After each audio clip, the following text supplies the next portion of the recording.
Rise for the Pledge of Allegiance. I pledge allegiance to the flag of the United States of America and to the republic for which it stands, one nation, under God, indivisible, with liberty and justice for all.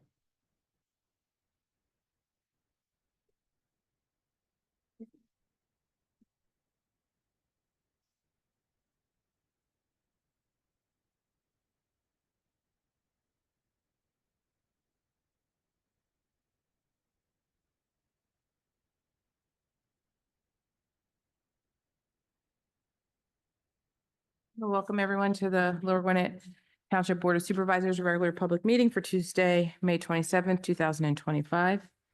The Board of Supervisors did meet in executive session prior to tonight's meeting to discuss matters of real estate related to the Public Works Facility, personnel related to staffing, and potential litigation related to pension, zoning, code enforcement, and emergency services. I want to open it up now to public comments. These are comments or questions for items not on the agenda. Yes, I do. If you could just come up and state your name and address.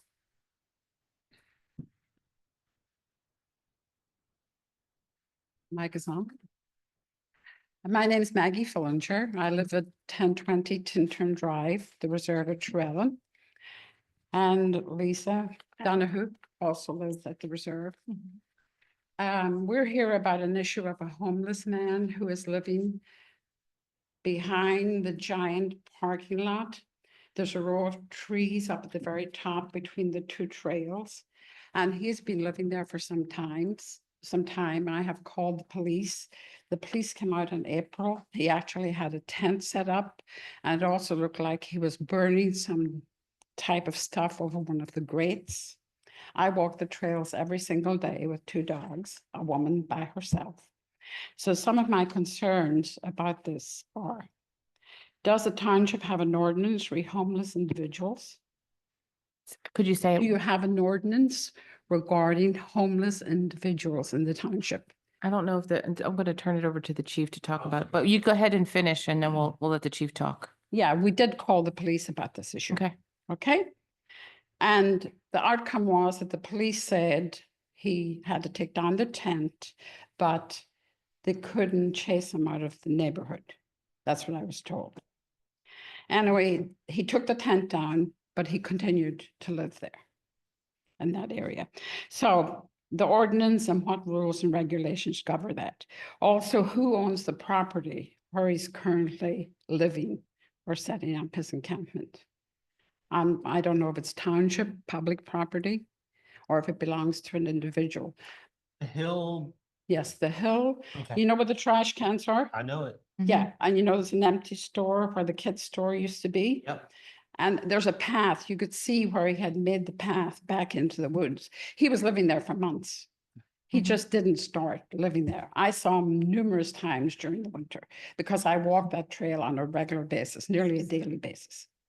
So that's who owns the property. There are signs up there, no trespassing, no gaming, no fishing, etc. Is it public property? Does the township own property? It's your BUT. It's I think- BET owned. Yeah, it's a private property owned by. It's a private property? Yeah. And our other concern is we live in the development behind there. We have seen this gentleman on the path Mhm. with and undressing, yes. And he has knapsacks on his back. He has bags in his hand. He hangs those behind on those stores, on the utilities behind those stores. He has the stuff hanging up there. So there's a safety concern also. You have a man in the woods, there's a woman, there's joggers, there's people running around. As we know, people who are homeless have multiple mental health issues and sometimes other issues. I don't know if he has, I'm just, saying this.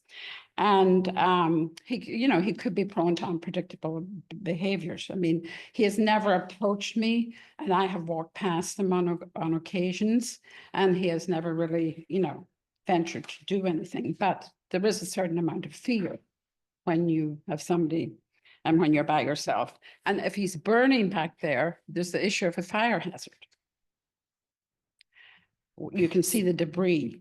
And so just to clarify, it's not that you saw him engaged in any act of outside of maybe potentially undressing or public, nude. Trespassing. So outside of potentially the trespassing and Yes. the being present, the homelessness in and of itself is not a crime.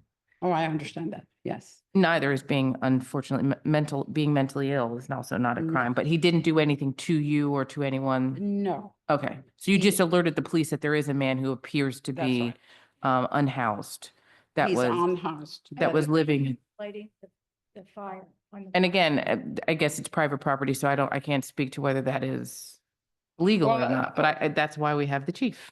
Yeah. And Officer Sharkey did call me back. And then I came again to report it because he was back the next day. After the police had him take down the tent, he was back the next day. And basically the police said that they couldn't get him out of the neighborhood. Well, some of what you're saying is factual. Okay, Okay, so you called us and we went out the next day. right. We found where his tent was set up. It is private property. So we did take all of his things, packed them all up, brought them back here. We left a nice note, asked him to come across the street to gather his belongings. He came over, he identified himself. He's not wanted.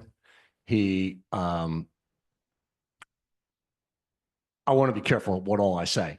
He has a relationship with somebody that works in the shopping center.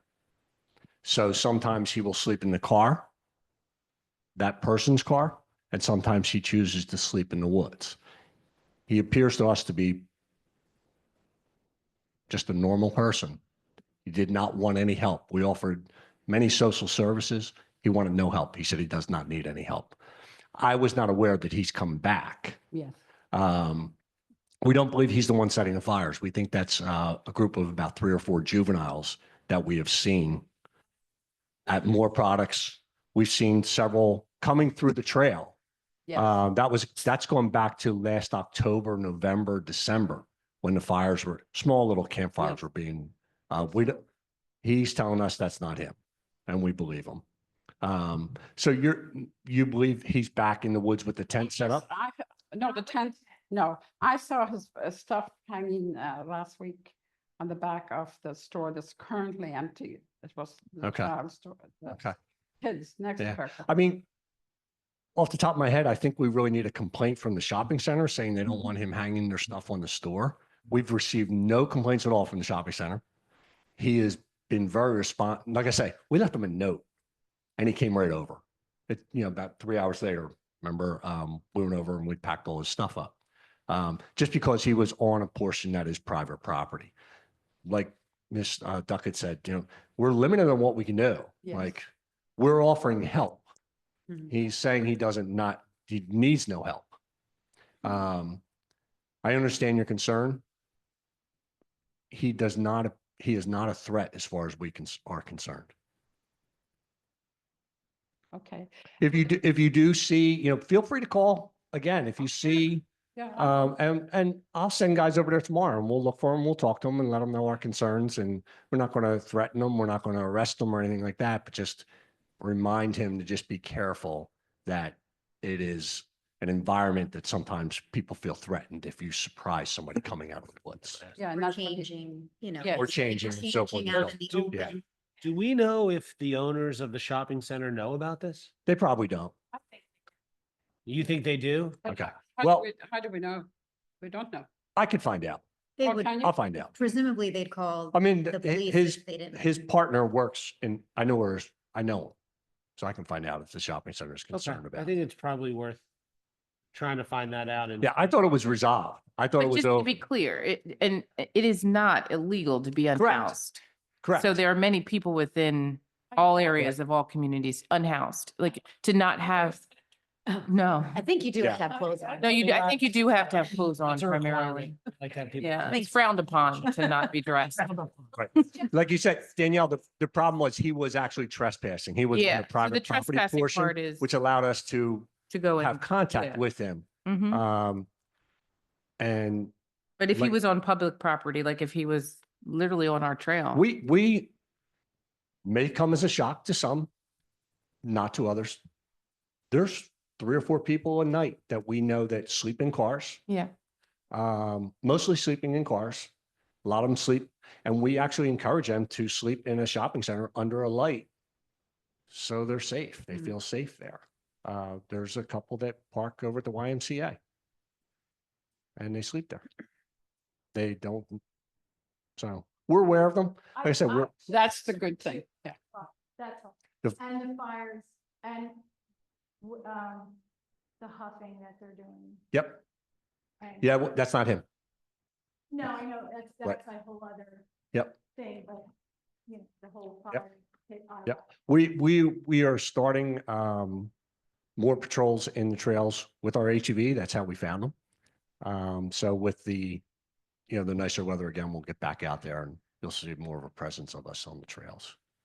And the same vein, my other concern is there's a panhandler, one or two, consistently in the shopping center begging. The Whole Foods. No, The- no. Oh, in I've the- seen them at Whole Foods. In the giant shopping. Oh, maybe Yeah. they're just walking back. They and forth. call and we chase them out as soon as we get a complaint about it. Yeah, or you do, we can call if we see them. You can call the police and it's a traveling group. Group, Mhm. yes. They'll go from here to Maple Glen to Drescher. No, they're just, they have a sign up that. they- There's the guy that plays the electric, Yeah. Yeah, there was Yeah, the guy that's that one of plays those. the right? And instrument. then there's a woman There's that a goes wo- out there with a young child. Yes. Mhm. Mm. So You do it. just call. Okay. We actually, we need complaints to respond to something like Right. that. We're just not Oh, going we to, Do that. Because, but the joggers also came to us because the joggers saw some unusual. There's a lot of people, as you know, jog back there, lots of groups of women. Yep. Yeah, so. Yep. Thank you. Thank you guys so Thank much you for so coming. much. Good night. If you have any additional questions or comments, you got to come up and tell us your name and address. You have to come on up. Just for the people on Zoom. Leslie Katz. No, I just had a question for you in terms of when we call in for a complaint of any sort. Do we call the 911 number or do we just call the number for the police yeah, station? the easiest answer is 911. Okay, Really, just the- didn't the know if same that was- person is answering that phone at 911 Okay. versus 646-5300. okay, The same person's answering the phone. okay, great. Don't even worry about remembering the number. Okay, thank Just you. call 911. Mhm. And that's fine. Yeah, that's fine. Yep. All good. Thank you very much. Thank you for coming. Thank And also just note, if you don't want to stay, you don't have to. Any addition, any additional questions or comments or concerns? No, it's We your want you to choice. stay if you want to stay. Yeah, we don't want you to, It's not a captive audience. no, we We don't didn't, want you to feel obligated to sit there now. yeah. Any additional, Yeah. any additional meetings are questions or long. comments on items that are not on the agenda? Okay. First up for general business, we have a review of our design for Ingersoll Park improvements to the baseball fields and new concession stands. Is this our engineer, Mr. Hirsch? It is. How are you? Good, how are you, sir? Wonderful. So about a year ago, the board approved a master plan for Ingersoll Park. Since that time, we've been working with township staff, with the Little League and a few design builders to come up with a scope for these improvements that meet the township's desires, the Little League's needs, and the available budget. You've also received a number of grant funds in that time period. One from Maria Collette for $830,000, another statewide LSA grant for $704,000, and a small water and sewer grant for about $60,000. So up here in front of you right now is a site plan showing what the next phase of improvements could be, depending on how you all feel about them. It's basically paving all of the spectator areas, which are limestone currently, establishing a landscaped seating area or landscape kind of picnic area over here in this section. There's picnic tables there now. There'd be landscaping, shade tree enhancements, and then new picnic tables and in a picnic grove setting here. There are an additional 5 parking spaces with 2 dedicated ADA spaces, which will meet the code requirements, and the accessible route to the various amenities will be in place, because currently the limestone wouldn't constitute an accessible route. The biggest ticket item in all of this is a brand new 2-story concession restroom, press box and storage building, which is located directly behind the Majors Field home plate. Jamie, I have some, I think there's Gorski renderings in here. Gorski Engineering is a design builder that we have been working with to come up with a plan, a scope, and a cost for this building. They participate in a program called TIPS, which is similar yes, you can stop right there. Similar to Sourcewell, in that it's a cooperative purchasing program that is recognized by the state, has been vetted by your solicitor, and it allows you, the township, to contract with Gorski for the design and then build. And then what they're doing with the build portion of it is they are shopping or bidding out through this Sourcewell and TIPS umbrella. They're bidding out to various subcontractors for the construction of the building. So like I said, two stories. First story, mostly concession. This side of the building, up here in the top left corner, is what would face Penland Pike. There'd be 3 concession windows with like an awning over top of them, and then just 2 windows visible to the second floor. On the Majors end of the building are 2 ADA restrooms that would that'd be there, and then there's a stairway that's between the building and the Majors backstop that would allow access to the second floor, which will be primarily used as a press box, so that these second floor windows that face Majors would be they'd be able to be slid and opened, and then the anticipation is that there'd be someone up there calling the games through the PA system to face Majors Field. And then also a desire of the Little League on the other end of the building is to have similar windows set up so that someone could sit there and view the Miners Field and call those games if necessary. 2 double doors on this side go to a storage situation. I don't know if anyone has questions yet about anything. We're about just to get have- in costs, but I have one question on Yeah. the stairs. Are we able to like put a gate or something so just so Yeah. kids aren't running up and down them? sure. Okay. So the way it's orientated, it'll be about 5 feet off of the Majors backstop. Okay, And then there'll be like a 5-foot section of gate on both sides that it would be open and lockable, so that, that was a concern Okay. that everyone had. And yes, there won't be able to be walked up. great. The restrooms are 2 individual occupied restrooms. Yeah, they're like the family restrooms, so Right. it'll be fairly large. There will be a toilet and a urinal in each one.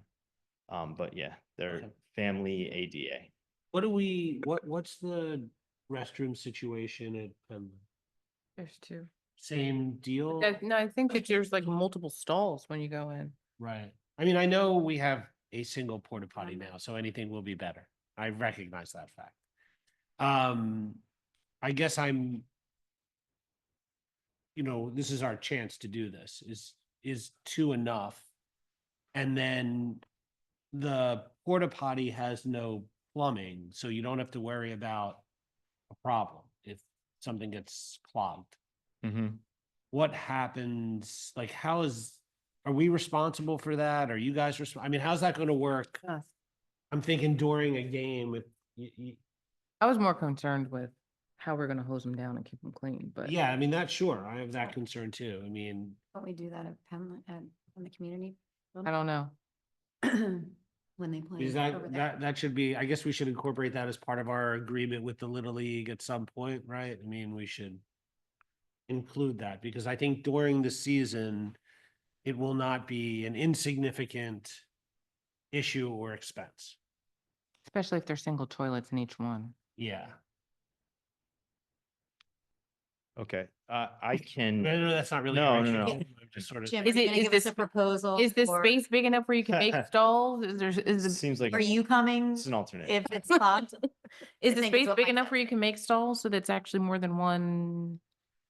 I would have, so I know you need at least one ADA accessible bathroom. And that looks like the one on the. Well, left it's to me. both of them, They're to both, be honest. right. Like, they're the same size and it's both. We wouldn't be okay. able to have a men's, women's and ADA accessible bathroom. We wouldn't be able to have all three of those. It seems like the space wouldn't permit, right? Yeah, I don't think so, but Like if we we have. had the- at one point discussed what it would look like to have an ADA accessible bathroom, and they need to be a little bigger than your standard, like, Mhm. unisex bathroom, just because of like the maneuverability and everything Mhm. there.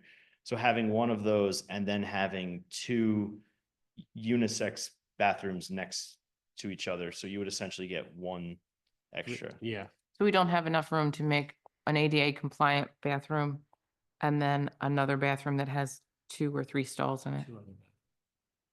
Ew. Well, I think if the stall situation, I mean, I don't know, I'm not a bathroom expert, but like, if you're gonna go into this bathroom and then have stalls, like, that can't be unisex, I don't think. Right. I agree. Okay, actually, yeah, I understand. Okay.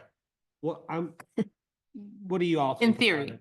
Oh, I can, That's what I'm saying. I mean, doing that nowadays. what are your thoughts? I mean, it's on it? acceptable in some places, but I With a mean, big trough sink. yeah. You have to come on up.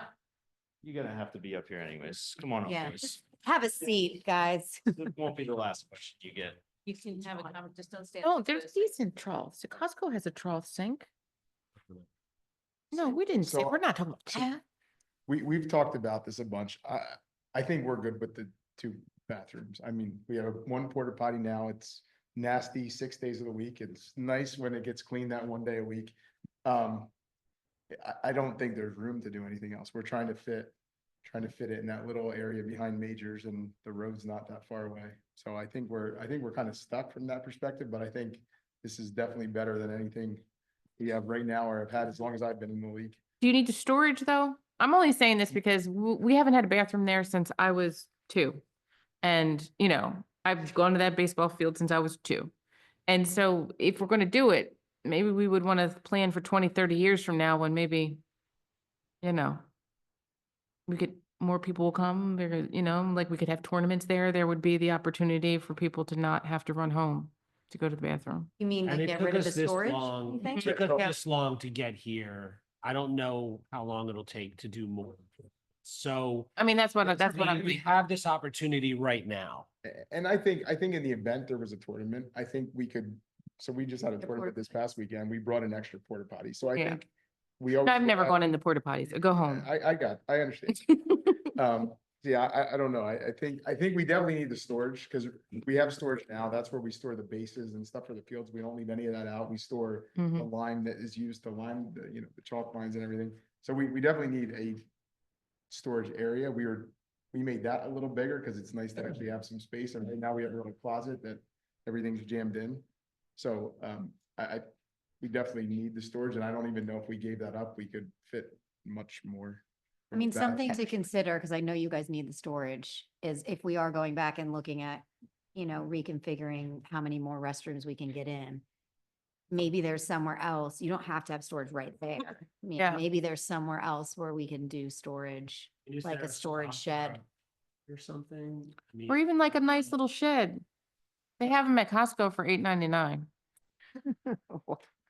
Have you looked at other Little League facilities that are similar in size and scope, and do they have 2 bathrooms as well, like this is set up?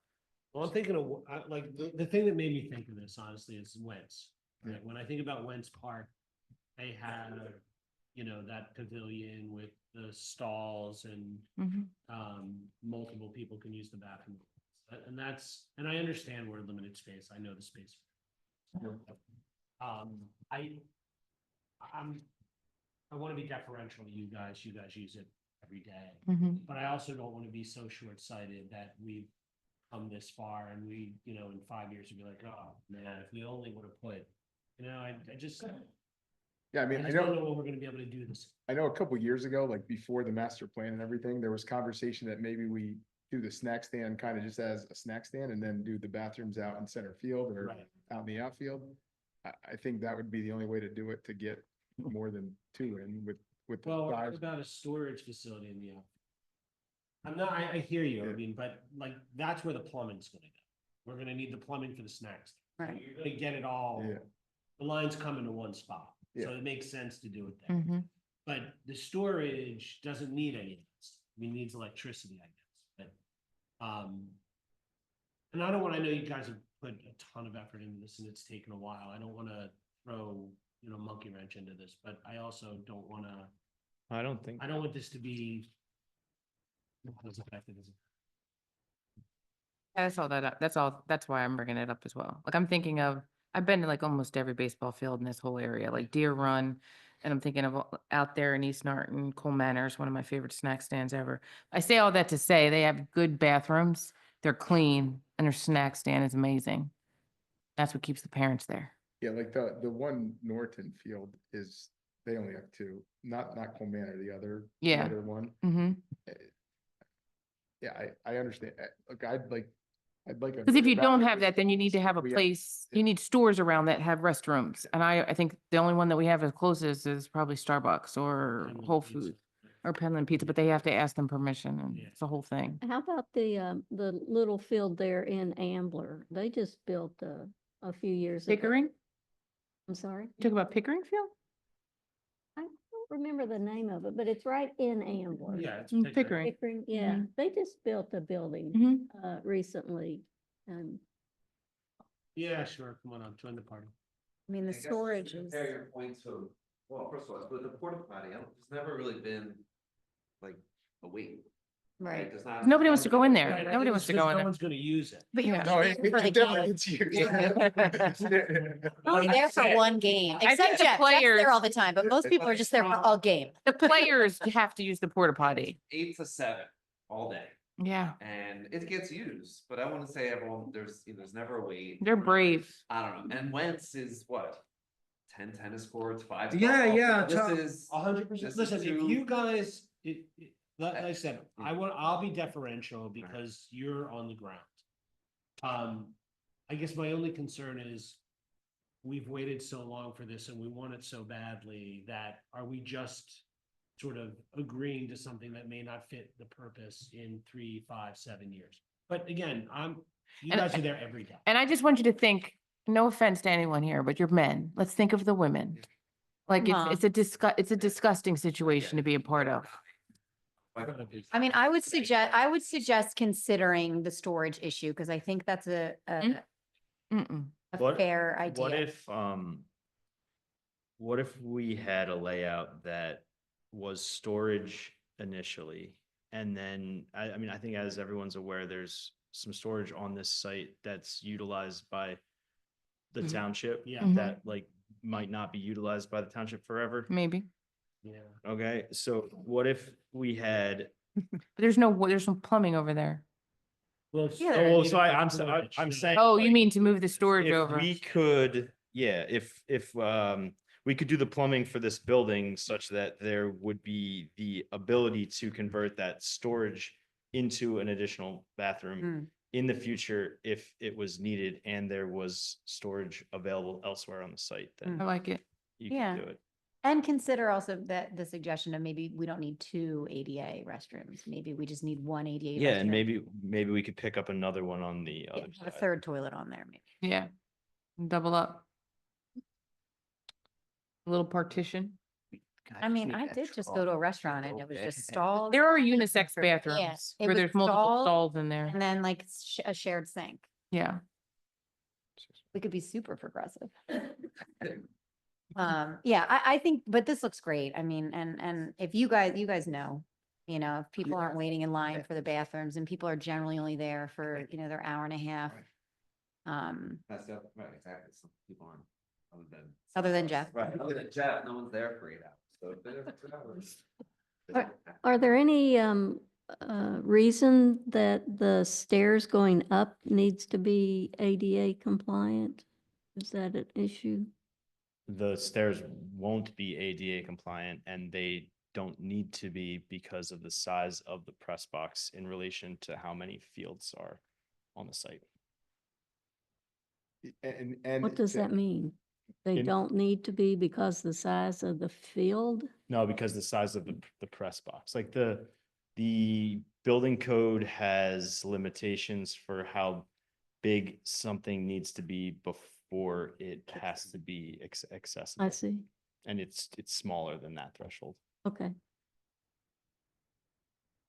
So I'm sorry, but who drew these plans up for the township? An entity called Gorski Oh, Engineering. that Gorski did it. Mhm. Okay.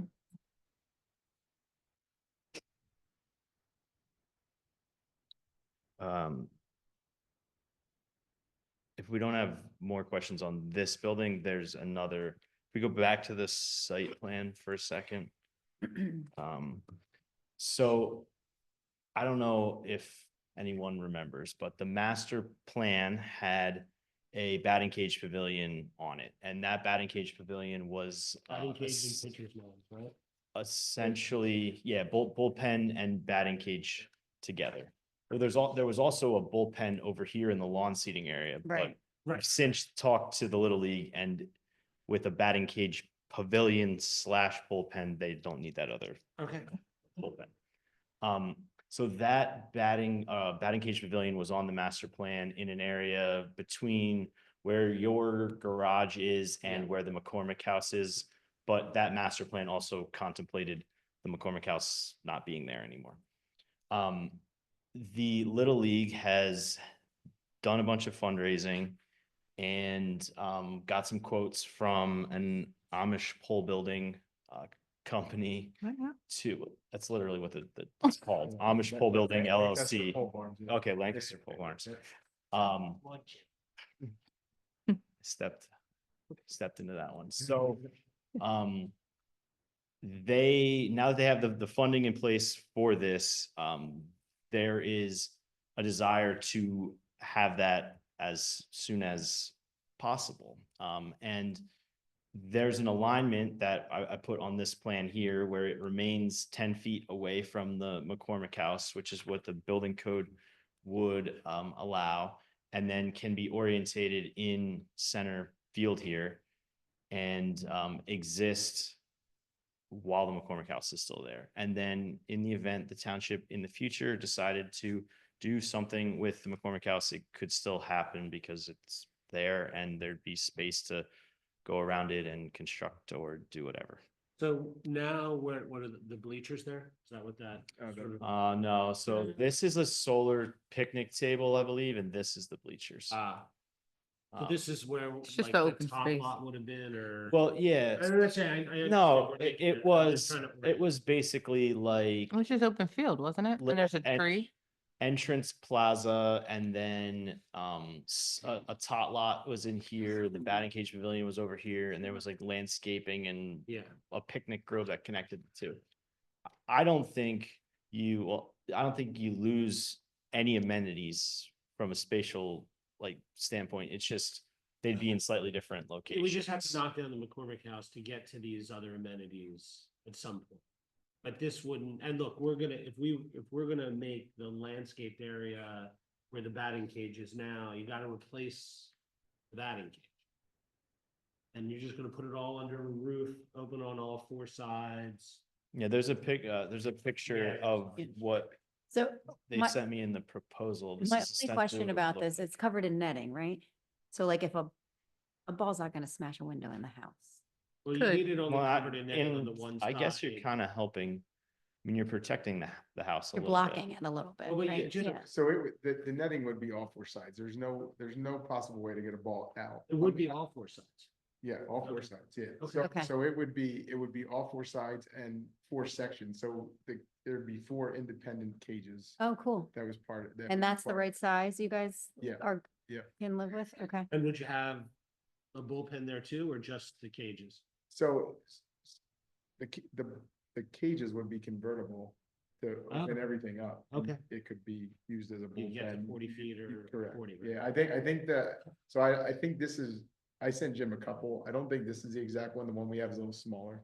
But yeah, I think it's 55 by 70 would be the building. And yeah. What's the height? I don't know, 14 maybe, not 20? 14, I think. Yeah, it's Nothing 14 high. crazy. Okay. Okay. Yeah, So if do that- anyone's Glad it been fits to, there. If anyone has been to Plymouth Valley Park in Plymouth, Yeah. it's their cage, Okay. the same builder. I know the guy over there, got all the plans, got all the information. It's Okay. exactly what they put at their park.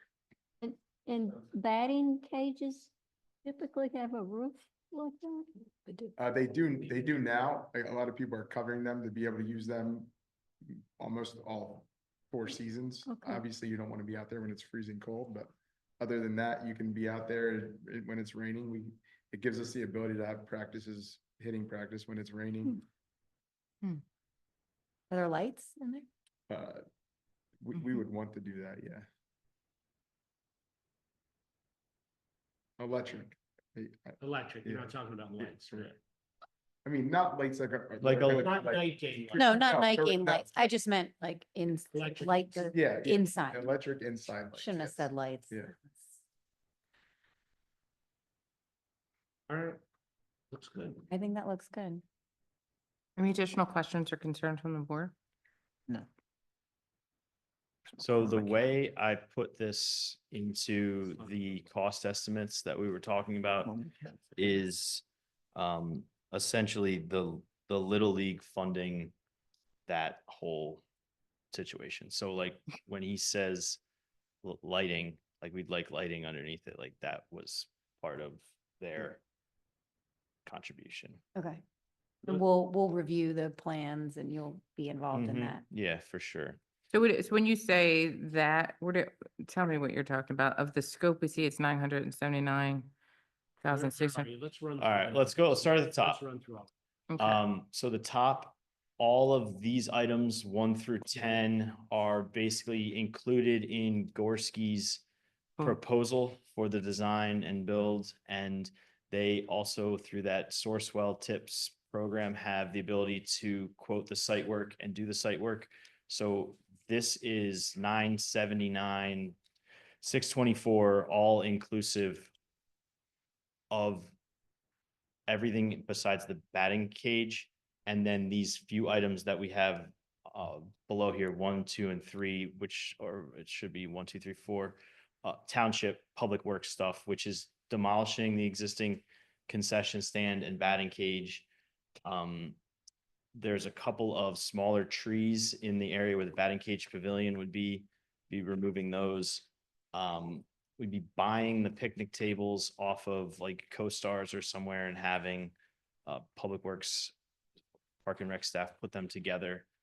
And then the sewer manhole that we're tying into at the corner of it's in the right of way, but it's right where the bend to Old Penland goes to Penn Ambler by the corner of Georgetown. We're tying into that manhole, and it is in need of some rehab and repair, which we do.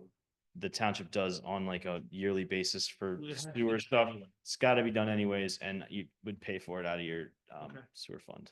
So everything that you just mentioned is covered by our grants? Yeah, in part. So go down to the Wait, bottom. in part? In part. No. It is. I want to explain it. I want to explain it though. So the total for this phase Mhm. is $1.18 million. You have 830,000 from Maria Colette. Mhm. You have LSA, you got and also LSA and 704. then the small water and sewer. yeah. So you would still have about 600,000 left over in the LSA Mhm. after all of this is paid for. We've done everything that we've just seen the pictures of. The, The site, yeah, all the site plan that we just saw that's in the packet. We still have $600,000 left over. That, is that because the 18,000 that you talked about, the public works scope can't be included in either of our grants? no, 600,000 left over is because the LSA grant It's very specific to, contemplated yeah. the tot lot and some stormwater Right, improvements that we're and not doing. additional parking on, We're not doing that yet. we're not doing that yet. Okay. So based on my budget estimates of that phase, Mm-hmm. you wouldn't have enough left in the LSA to do all of that without getting more grant funding. Mm-hmm. But you'd be pretty close. You'd be about 300,000 short. Oh. It's really close. Well, I believe in the Little League's fundraising Is that efforts. in the Knocking down the McCormick House, the demolition of the McCormick House. demolition of the McCormick House is included in my next phase estimate, but you have been carrying that in a different party budget. So this is phase 2, we're ready to go. Everything all up into the complete, all that's listed here under phase 2, we can move forward with without issue. Everything we just talked about, yes. Okay. What's Gorski saying about timing? We have been discussing having this done this year, the entire time we've been under these At the discussions. end So of the season. yeah, They so just the affect fall ball. goal would be, yeah, there'd be no fall ball No, here. no fall ball in your ball. Okay. Use the other fields. Oh, Can this I is ask very a clarification? Have we decided for sure that the McCormick House is going to be demolished? No. No, and I have not, yeah, we have not decided. That's I think also that there's not- certain people on this board that believe that there's been a decision, there has not been, I'm just saying my position is it should be. I thought we were. and I disagree. I just That's want to the reason clarify why that it's because that is standalone. a Yeah. There's been standing no issue decision. I think we need to take Yeah. care of. Yeah. So there's not been a consensus or a conversation about that, and I think the public needs to be engaged about that. Yeah. That's why we can complete this phase by moving where the batting cages are. Yep. No, I appreciate that. And I appreciate the adjustment. It's new news to me that a batting pavilion would have a roof on it, but I'm behind the times. Didn't happen when my kids were little. Any additional questions from the board? Oh, I also appreciate the fundraising the Little League has done. That's great. Trying. Good job. I mean, it's not on the agenda, Mr. Torski. Do you want us to bring it up now? No. Oh, okay. All right. Boy. All right. Thank you, Jim. Thanks, Jim. All right. You're good to go? Thanks, guys. Welcome. No, I'm good. What we will do is get answers to a couple of those questions on the About the bathroom storage, layout, yeah. and then we'll get a final quote from Gorski, and that would essentially be on an agenda for you guys to approve, Okay. and we can start to move forward with that. So the goal would be before the end of 2025, this could be completed. Yeah, so Start? the goal is, Spring. yes, that's the goal, but the true, we want to be able to play, the Little League wants to be able to play in March of 2026. So there is a few months, although those months are not a good construction. weather. Ideal. So we're shooting for the end of this year. And they can do whatever inside work in the winter. That helps. Yeah, exactly. Perfect. Okay. Thank you so Taken a much. Long time. Appreciate it. Yay, this is, Very, very exciting development. we're Mhm. getting Also- there, guys. We're getting there. Included in our board packet is a follow-up from a topic that we discussed our last meeting, which I think was May 13th, around the sidewalk and trails draft presentation. I think John's coming back to follow up with us. I didn't get my big sign and, were we supposed to? I think the big No? one. We Okay, do have them here, so I'll make sure you get them on the way out the door if you don't have them ready. okay. So we do have them. So we are coming back tonight to talk about the sidewalk and trail strategic plan again. The two purposes for tonight is one, to get any feedback that you do have. Of course, since you need maps, you'll probably give us that after, that's fine. Mhm. And also, we went a lot into Jim's portion with the priority routes last time. So Chad's going to talk a little bit more about the crossings, mid-block crossings.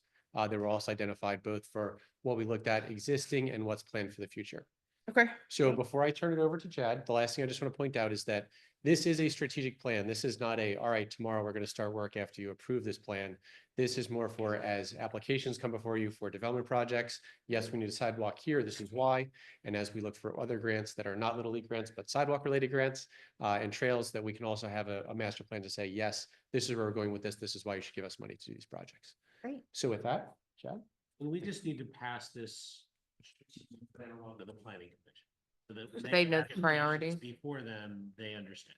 Right, and Jim has also talked about making this part of the standard review that Gilmore does for land development applications, that there'll be a reference to that back in. So yes, totally agree. Great. Great, thank you. John, when is the point when we get to give you feedback? After Chad's finished? Sure, yeah, anytime. Okay. You want it in writing, John? We can take it for, right? Oh, okay. That's what she's saying, but we can wait till Chad's done. Go ahead, Chad. Good evening. As John mentioned, we did a supplemental effort to the sidewalk and trail plan where we were asked to review existing trail crossings in the township. The scope of it was limited to trail crossings on publicly owned roads, so roads owned by the township, Montgomery County, or PennDOT. And these, when I say crossings, it's where you have a trail coming to the road from each direction, and there's some sort of crossing designated there today. The scope of the review didn't include trail crossings on private property, private driveways, or your typical sidewalk crossings that you might see at intersections or traffic signals. And as John mentioned, this was intended to be just a preliminary review to sort of tie into this overall strategic plan of the township to identify improvements that can be done at existing crossings, either as part of the annual road program or Public Works annual pavement marking and signing contracts, grant applications, if there's an opportunity to do it as part of a land development application, or apply for grant funds if it's a project that's large enough for that.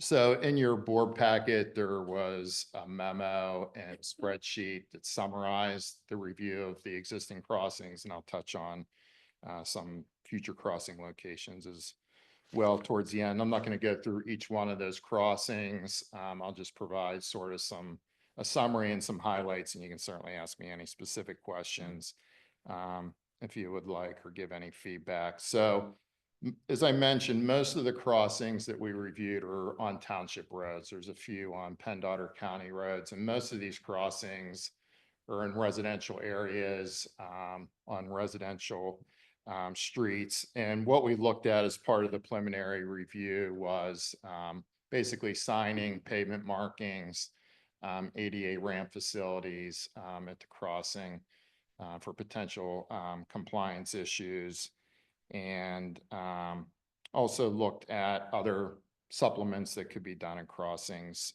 to enhance the safety. So for the most part, most of the crossings recommend things like high visibility crosswalk markings, pedestrian warning signs at the crossings, and in some cases in advance of the crossings. And many of the recommendations are just to bring those things up to current standards. Many of these trail crossings were built some time ago.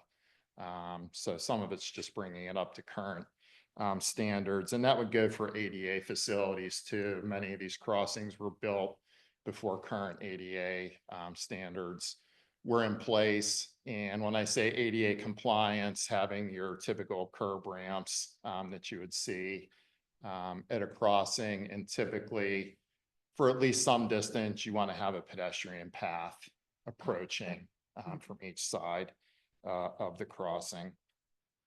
So these 20 plus crossings were located along 7 trails in the township. And for the most part, most of the crossings involved upgrading signs, pavement markings, bringing things up to current ADA standards.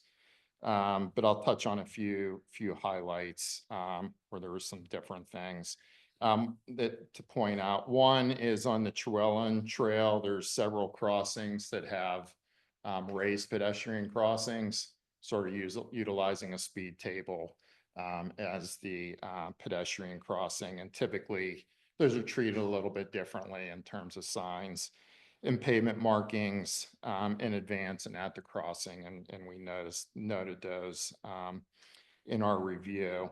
On the Cedar Hill Trail, one thing that was a little bit different for the crossing of Cedar Hill Road at the Peterman intersection, we identified the potential to install additional advanced warning with pet ahead legends and some additional signing.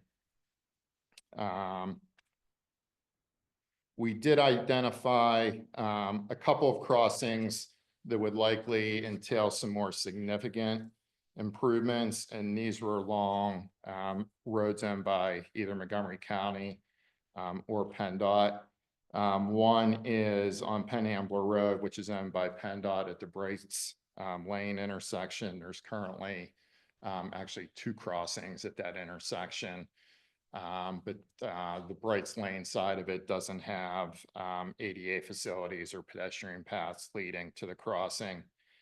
So we, identified doing a feasibility study in the future to bring it down to 1 crossing, determining the best location for that and the most appropriate pedestrian facilities at the intersection and doing some better advanced pavement markings and signs. Another one was on Sumney Town Pike at what I'll call the Wellington Drive West intersection. As you're all aware, there's currently a crossing on Sumney Town Pike there that's just done with signs and pavement markings. It's been there for some time, but considering the traffic volumes and speeds along Sumney Town Pike, it might be a location where the township wants to consider installing rapid flashing beacons for that crossing, similar to what was done on McKean Road at the YMCA crossing. Those flashing beacons are typically installed on roadways with higher traffic volumes and higher traffic speeds, or we have higher pedestrian volumes. So we think that's worth consideration there. There would likely be some other improvements needed, particularly on the Wellington Drive side. There's no pedestrian path leading to the crossing.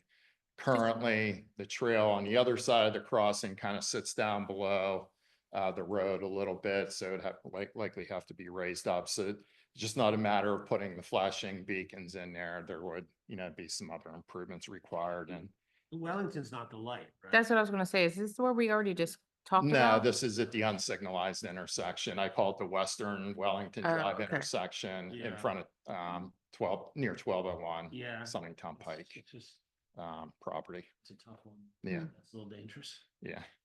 So in both of those crossings, the one on Penn Ambler Road and the one on Sunnington Pike, obviously would require approvals from Montgomery County on Sunnington Pike and PennDOT and Penn Ambler Road. And then with flashing beacons, anytime you install those, PennDOT actually has to issue a permit for it regardless of who owns the road. So PennDOT would be involved with that project as well. One other thing to point out, the crossings along the Penland Pike Trail, those are crossings are on township roads that intersect Penland Pike. So may or may not require county involvement. It would all depend on whether, when you looked at details further, whether any of the improvements would encroach slightly within the county right away. Towards the end of the memo, we did look at some potential future crossings that were brought up during the course of the meetings in development of the sidewalk and trail plan. One was on Penland Pike in the area of the carriages at Lower Gwinnett Development. This is one that's been brought up from time to time, even before the sidewalk and trail plan was started. There are some feasibility issues that would have to be looked at in terms of the vertical and horizontal geometry in that section of Penland Pike. in proximity to Bethlehem Pike, the Y there. And there's a lot of driveways, stone walls and other things that would have to be dealt with as well in terms of finding an appropriate location. Evans Road, that was a priority corridor, future corridor that Jim discussed last week. And there was a couple potential crossing locations that were brought up during meetings. During the development of the plan, Evans Road is owned by PennDOT, so it would require their approval and a permit. But a feasibility study would be needed to sort of target what the best locations would be due to the vertical curves along Evans Road north of Sunnytown Pike. A couple locations were identified along Tennis Avenue as well. Those would require coordination with Upper Dublin Township, since the township boundary runs down the center of Tennis Avenue, and would require PennDOT involvement as well. Penland Train Station Trail, you're all familiar with the concept plan that has been done for that, and improvements, including crossings that could be part of that trail as it's developed. And then McKean Road, in addition to the two recent crossings that were constructed along McKean Road, there's also one currently under design by Jansen at the Wooded Pond intersection.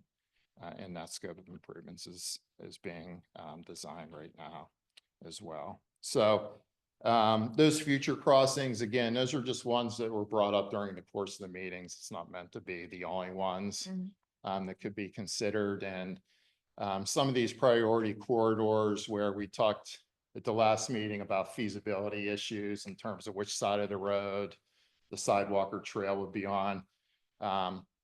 Some of those feasibility questions, I think, would need to be answered in terms of which side of the road and where we put things before you could really start to potentially zero in on where crossings should be, like on Evans Road, south of Sunnytown Pike, or along Plymouth Road. Probably need to do a little bit more feasibility evaluation before you can start to focus on certain locations for crossings. So with that, I'll stop and take any questions or input that you have. Will you do the same as Gilmore will do when we're going through sort of planning and land development? Will you sort of consult with this strategic plan to make recommendations in terms of what we can discuss with the developers for crossing improvements? Certainly. Okay. Yeah. That was the only big thing that I was gonna say. It's Anybody else? awesome though. The more, I love crosswalks. Crosswalks and trails. And certainly any feedback you have after the meeting tonight, it's welcome as well. So I have a question. This may be for Jim, or for both of you. So Evans Road has that sort of a 90-degree turn toward the end of it. And it looks like on your proposed routes for adding sidewalks or trails that you end at that curve, Yeah. if I'm reading it correctly. You are. So that's, I think, Tanglewood that comes in there. And there was a bunch of discussion, I think at Park and Rec the last time that we were there. And is that the Hunt Club? That the larger apartment complex that's. Yeah. Okay. Yeah. So the discussion was around the ability of the people that live in the Hunt Club to walk out to the road escapes me, but it comes into your Oxford Park. Walsh? Cambridge. Cambridge. Oh, the actual Cambridge? road. that Yeah, turned so their ability to walk out to Cambridge, and then those roads are very wide in there, and then essentially use Tanglewood to get to the end of the trail that we're discussing on Evans. And then the first bit of that trail would actually be on the Tanglewood side of Evans, and then there's a future crossing to get to the other side of that trail, which is, what's that called? Meeting House that little meeting house cul-de-sac that goes in Yeah, there. that goes into it. Yeah, so you do a crossing there and then you'd be on the university side of Evans. We had talked at the planning commission and the park and rec board about, and Chad was there, what a crossing would look like around that Evans curve. Mm-hmm. And it was like unsafe because of the way there's no stop control on Evans. So that's why we thought it would be more prudent to push it down to Meeting House and then still allow the connection and access from Tanglewood. Okay, I was wondering, uh, are we talking about? Well, so looking at this map in front of me, it looks like maybe you just described this because I don't know the names of all the streets there. It looks like you would like to extend We're stopping the priority, this isn't the priority map, but we're stopping I the was about to priority say, connection Okay. here. And wouldn't you like to get to that trail inside your pink? This one here, Yeah. Is that what you just described? it's not what I described. What I described was, if you page down a tiny bit, I Jamie, was so I gonna can say see. it's the other map, Jamie. Yeah, keep going. No, you're good. Or The other If you way. go to the other map, you can see it a little better, but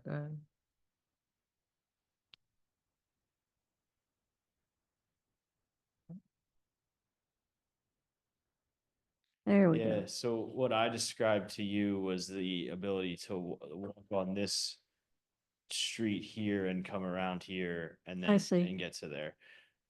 I'm not against something like this, but this looks to me like it's a flag lot and this is someone's driveway, and getting an easement to let a bunch of the public walk down someone's driveway is probably a difficult thing.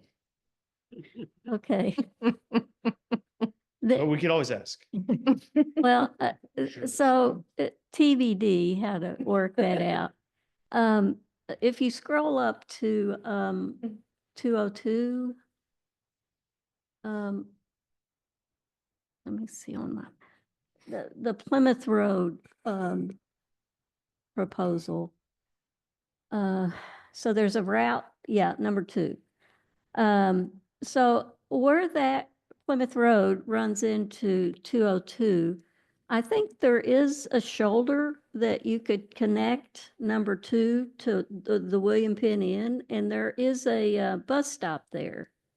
So if it was an easy footpath from the William Penn Inn down to Plymouth, that would connect to the train for pedestrians or just walkers who might want to go to the post office. Oh, yeah, I Well, guess it since that- depends on what side of the road. I guess what you're saying is you talk about at the Meeting House. this basically right here. Yeah. Yeah. And there's a crosswalk that's just been, in fact, Janine, were you involved in that, putting a crosswalk from the Meeting House? There's a. Bus station or a bus stop Yeah, with in a front of the Meeting crossing. House. With a crossing Yeah. from William Penn over Sumney Town to get to the bus. Oh, across the Summit Town, Yeah, not 202. So they're on the William Penn side. there is I think it's on the William Penn side. painted crosswalk the other way. Gotcha. But anyway, that, I just thought it might make sense to connect those. Hmm. And that could be TBD how to do it, just Sure. like it's going to be TBD getting down Plymouth Road. Yeah, agreed. Okay.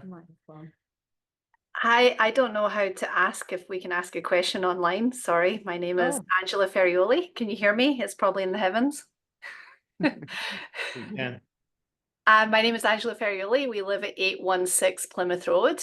And obviously that's the reason we're on here today. So we just heard about this tonight. We just got back actually from our Memorial Day holiday. And we wanted to ask about these priority connections. Are you suggesting in future that these would be sidewalks along Plymouth Road?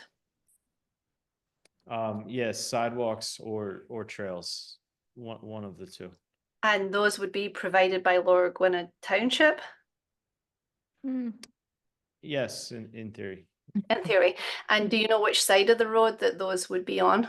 No, the kind of scope of this study was just to figure out where pedestrian connections were desired in the township and then Okay. which side of the road it goes on, whether it's one side or both is just a sort of feasibility Got it. study that wouldn't happen until down the road. So, Oh, so okay. oftentimes these are done in connection with development projects. Mhm. Somebody comes to develop a property or properties and they want to, and then they're required to put in trails or sidewalks. So what this process has done is just to identify places that we think are important so that if the opportunity arises in the future, we can put a trail or a sidewalk in somewhere. Okay, and would you do some drainage studies within that feasibility study as well? Because we do have some drainage challenges on Plymouth.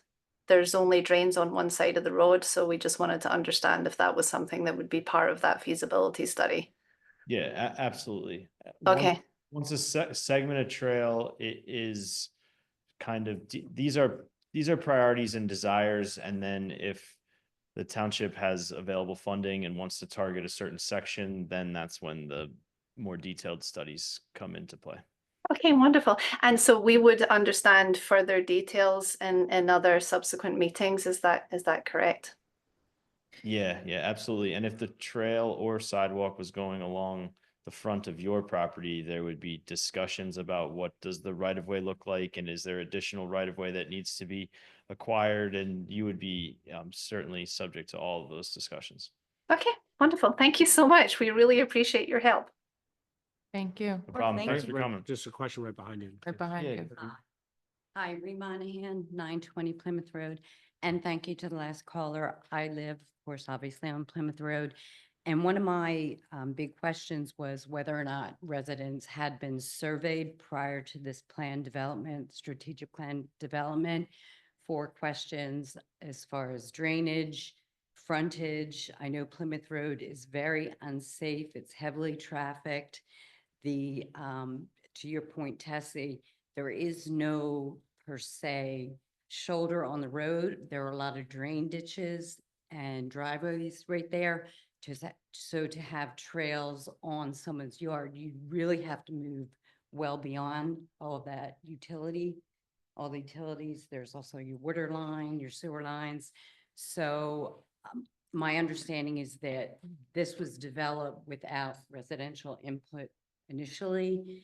And to that other caller's point, it would be great if we could have a community meeting regarding those located within the priority areas to discuss their concerns so that, moving forward, if funding does become available and you wish to move forward, we're aware of it because there's a lot of activity. Absolutely. We're at the very beginning stages of this Right. strategic plan. So Right. this is just identifying what would or could be priorities Right. for sidewalks and I trails. If understand. we ever got to the point of, okay, now we're gonna consider, we obviously would involve the public and have Right. conversations and community discussion. Okay, very good. Thank you. Thank you.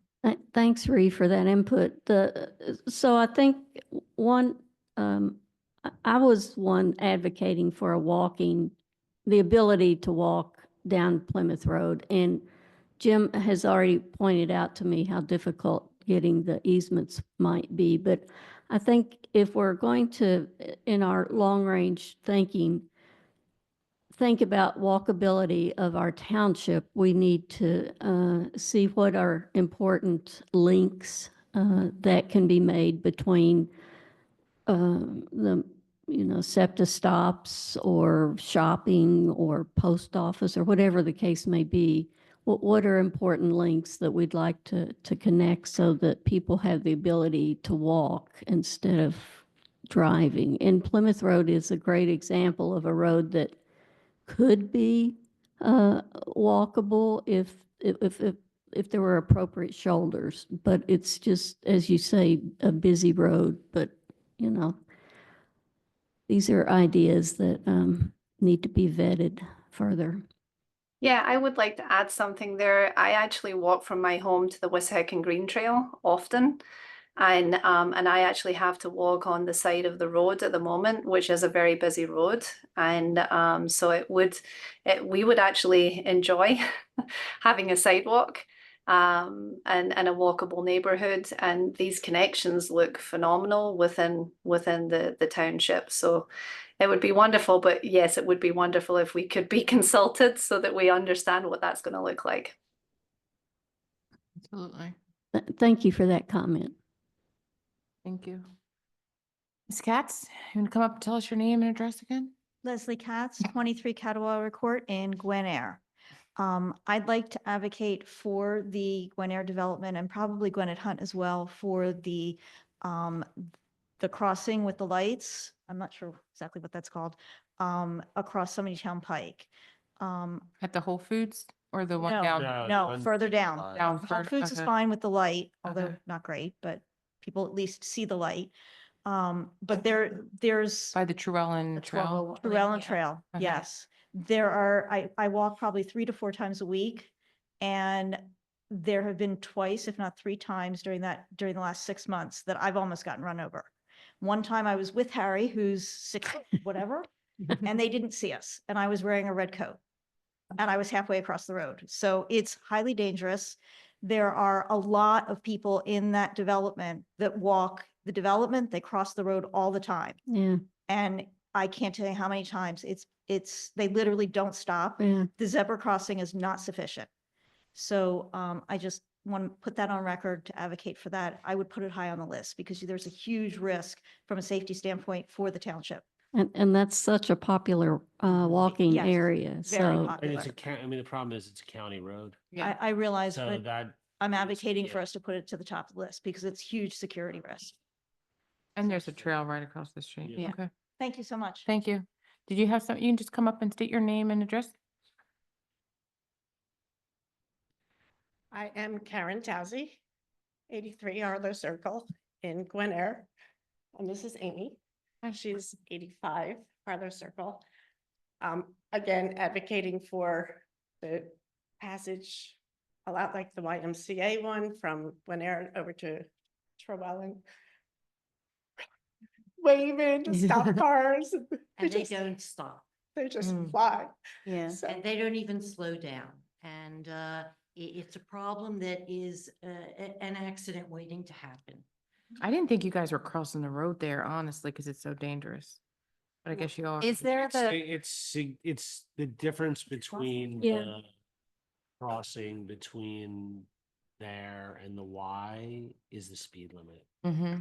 and the number of lanes. I mean, it's super dangerous. And the I get hot you. Yeah. Yeah. And so the problem is without a signalized intersection, I'm not so sure a crosswalk with lights is going to solve the concern you have. I would hope it would, but people come down Sunday Town Pike. Intersection too. Yeah, I mean, I get out that's of probably at 8 won't- o'clock yeah, in the I mean, morning. that's it's beyond impossible us. to make a So it left would have to be turn. similar to, I'm thinking about, what is that Welsh Road with the horse and power trail? yeah, where they have. Where they those- have that, the blinking and then the thing that Yeah. comes down. And there's to like the people- warnings as you approach. Yeah. You know. Again, it's the one of the- problem is it's less lanes and it's the speed limit's less too. we I just- mean, I don't know if there's, I Yeah. mean, something needs to be done. I mean, I know it's a big problem, but it's such an awful We spot. agree that, Yeah. the flashing lights might not be the answer. Yeah, However, it would certainly be something. sure. Yeah. Yeah. And, then we and have- so many people from Gwen Air cross over there with their dogs. Yeah. And Yeah. it's a beautiful trail and a wonderful area that we'd like to enjoy. Mhm. Unfortunately, we have to jeopardize our safety in order to get across Right. the road. It's not even really great to make a left out of there Oh, it's- sometimes. it's- So I'm yeah. just saying, like, the fact that you guys are walking across the street, I didn't think you were. Yeah. Oh, yeah.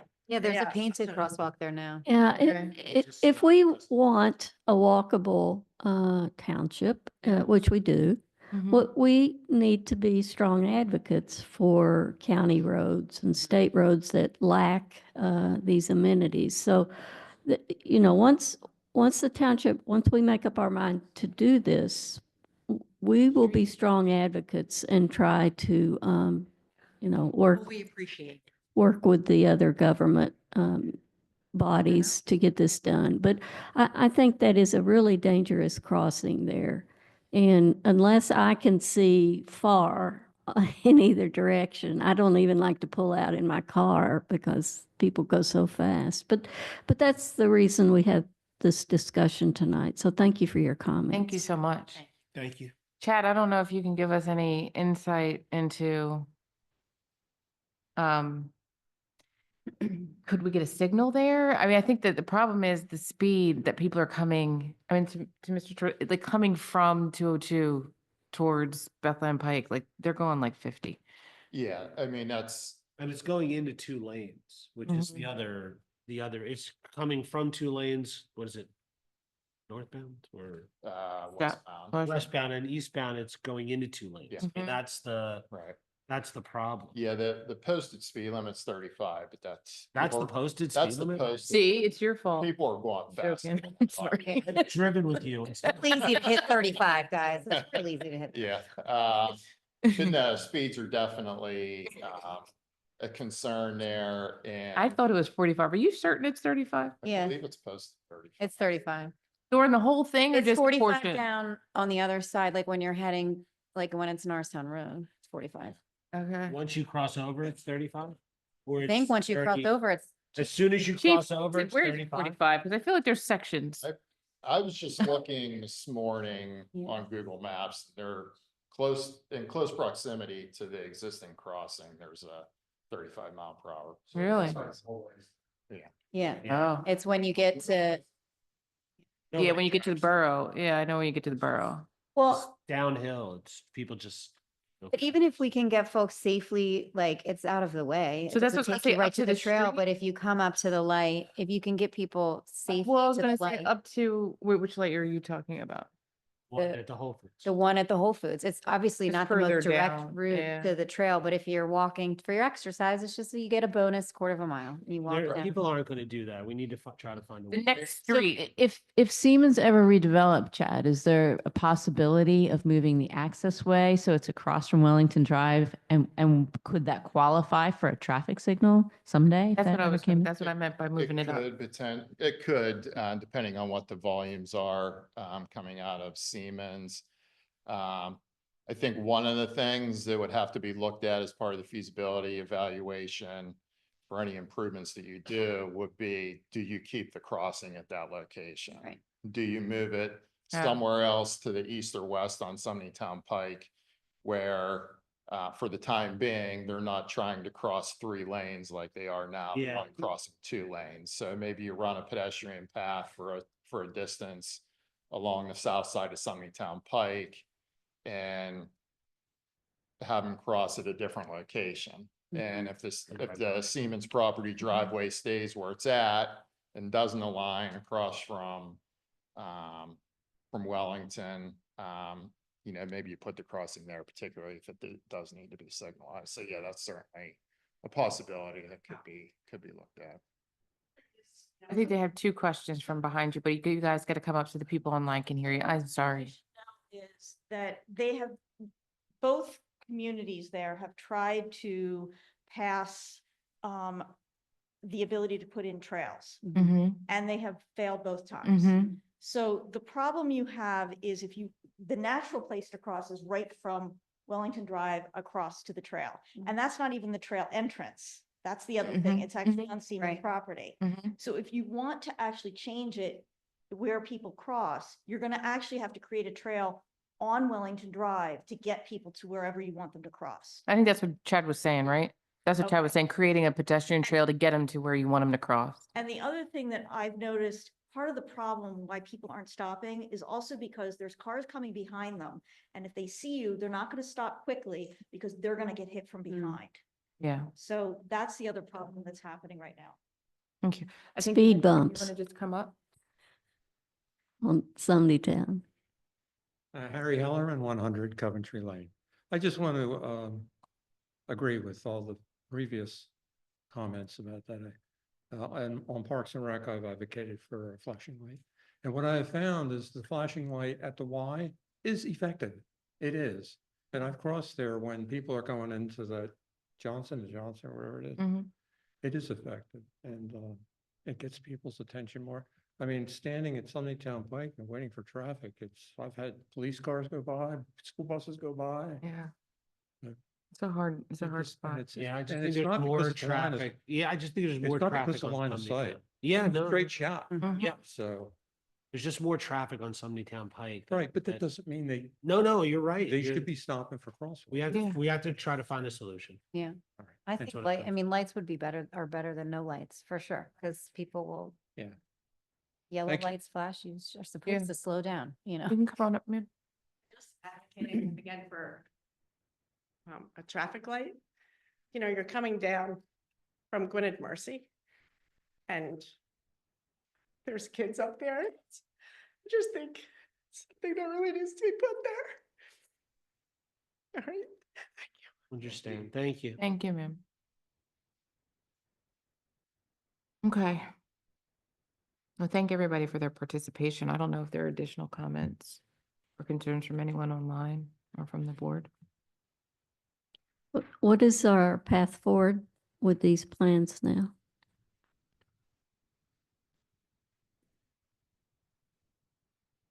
We're gonna wait to get more formal feedback from everyone else on the board, I think, after they get the full-size maps they were promised. And at that point, we will take all the comments received tonight and revise and come back to you one more time with a final plan for approval. Is that okay with Mimi? So I ask again, do you need a deadline? Do you want this on the next board? I wanted to make sure that I'm glad that the public was made aware and has engaged and has questioned. Do we have this on our website for the public to see and to have comments? Is it possible that we could add this to our website and give everyone an opportunity to engage and maybe have comments and give us feedback? We could do an email blast too and ask for feedback. That's what I was gonna say. And so that, more people, because I'm sure there's a lot more walkers than were able to make it out tonight. That We'll just probably, need to make clear, like, this is a plan, it's not actually. it's a strategic plan and we're prioritizing and we just need feedback. So today's the 27th. If we gave ourselves to June 25th. That everybody has a time, the public at large has a chance to look at it and give feedback. And then it gives this board, after we get our large maps, for those that want them, and have it on the next agenda. Is that enough time for staff? Or do you need more time? No, I'm not gonna do anything until I get everyone's comments and then we're gonna revise and. Okay.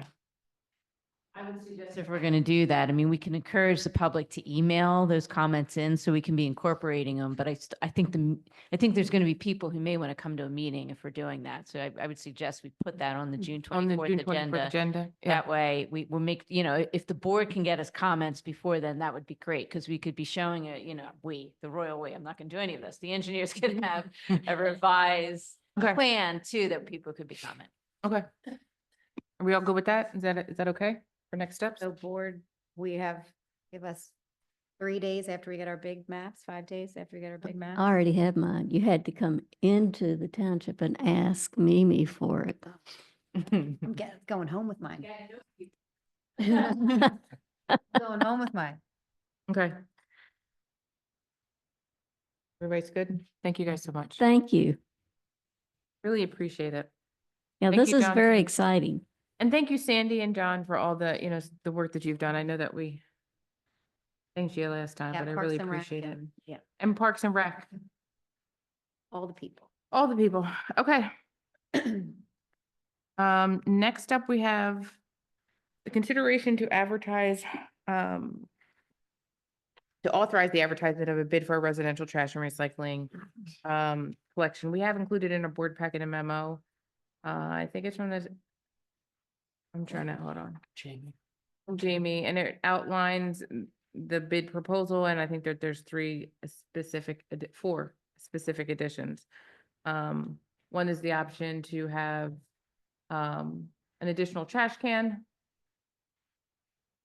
One is I don't want to I don't have it in front of me. My computer is slowly dying.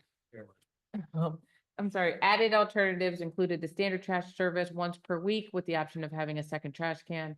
low volume option, an additional senior citizen discount alternative bid option, and identifying the number of leafed or waste bags to increase from 8 to 12.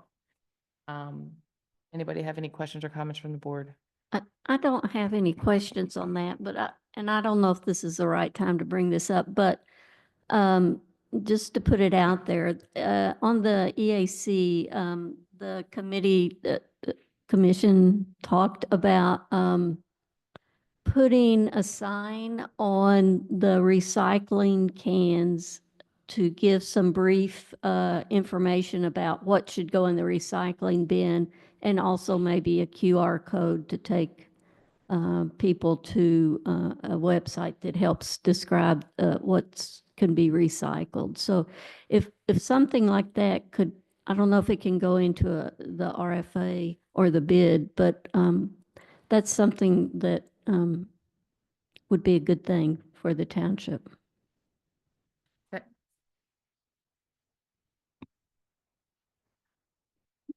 So in the general language of the bid, it does require that the hauler provide, I think we say just kind of like a pamphlet of information or like a brochure of what could be recycled.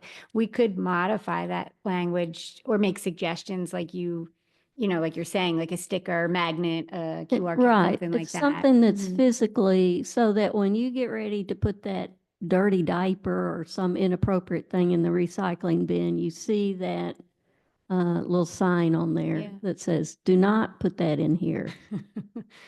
Yeah, that's a good. Thank you. The only other thing that I just wanted to make sure that I understood, I know that there is an option for once weekly or to have a second trash receptacle, so that we're assuming that there isn't going to be twice weekly anymore, or is this just an added option? No, that was, so the standard, the base bid is for what we have now, the twice a week. And is there the option to collection. have a second receptacle if needed? We don't have that in there as part of the base. We have it as an alternative if we go to a once a week collection. Right now, you can have twice weekly and 2 bins. That's why I'm asking. If you have 2 bins, it's because they're giving them to you. It's not in the current contract. Okay. Just because you asked nicely. But we could, I mean, we could add that. I guess I'm confused. Is there the proposal, we're gonna get bids back that provide for twice a week and once a week pickup? Mhm. And people will have the option, or the township? No, the township will have the option to pick which bid they're going with. I'm opposed to the once a week. I am too, but I About it last but we're time gonna have about the, but seeing we're gonna what the have the cost. option. And we'll vote on that, I guess, when the time comes. I guess my question is, can there be an option I can't for do once a week. residents to do the once a week? No, it versus twice a sounds week? like it's, we I can't don't do it by house think or so, pay. yeah. You can't get too complicated in the bids, or you're not going to get bidders. So there's no harm, absolutely no harm in including the standard base bid and an add alternate, so you can see the difference in cost. In cost. You're not obligated to accept one or the other. That's the whole point. It would be your choice. The reason we want to include it is because we've gotten so much feedback about the big increase you're likely to get in this. So you might want to have that information, include it in the bid as it's set up now. So you have that information. You don't have to accept it. You can just accept the standard bid, that because it's homeowners that have to pay that. But, so you'll be making that decision for all of them. I think you may want to have that. Yeah. That's why we have the low volume option and the senior discount option if they want to provide that as a. That's sort of the alternative, that you can have the standard bid and have the low volume, right? So Yes, that's kind of the yes. way to have the equivalent of Okay. a once a week sort of, it gives people an option. Okay, I just wanted to make sure that it was, I thought maybe it was the homeowners option, but no. Can't be. So the senior discount and the low volume discount can be added into the standard. So the low volume isn't an alternative bid. That's under the base. It's going to be an option for the base bid. Okay. No, it's not it's required. we're- It's we're pro- going to yeah, require, right. right. It's The a- option would be if you wanted to add the senior. I think we put that in as the option. Okay. Okay, so Yeah. Mm-hmm. Yep. Yeah. Right. Yeah. Oh, We okay. just wanted to see how much cost savings there would be if we reduced it to once a week, because I agree with Mike. It's going to be very I'm difficult. inclined to say once a week would be very difficult, but we're just looking at ways to save residents money where we can. You don't want to have to, if possible, you'd like to be able to accept one of these bids. You know, if you only do the twice a week and it is really expensive, you have to reject the bid. We have to go out to bid again and do all that before the contract's done. At least we'll be able to see and then know what we're. We went once a week about 10 years ago. We're so used to it now. I think it is very common, I struggle with twice a week. but I know, I do too. And I have two bins. Yeah, but. But I mean, I have a lot of people that live in my home, so I think that has a lot to do with it. The meeting. Unfortunately. Reduce, reuse, and recycle. You're talking about trash. Okay. Okay. So we have before us the consideration to authorize to advertise for those bids. I think that bids will go out into June 17th. The bid opening is tentatively scheduled for June 17th, 2025. And then outlined in the memo. That was a outlines what board would be- meeting. I don't know that they know they're off. I think if you're taking yourself off mute, you have to mute unless you're trying to speak. Is somebody trying to speak?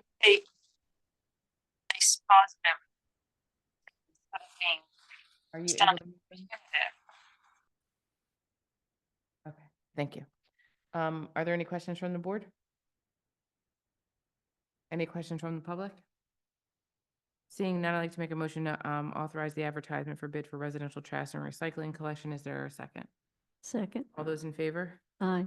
Motion carries. Next up is the consideration and the approval of our historic marker text for Gwinnett Corners. Included in our board packet was a memo that's outlining the new language for Gwinnett Corners.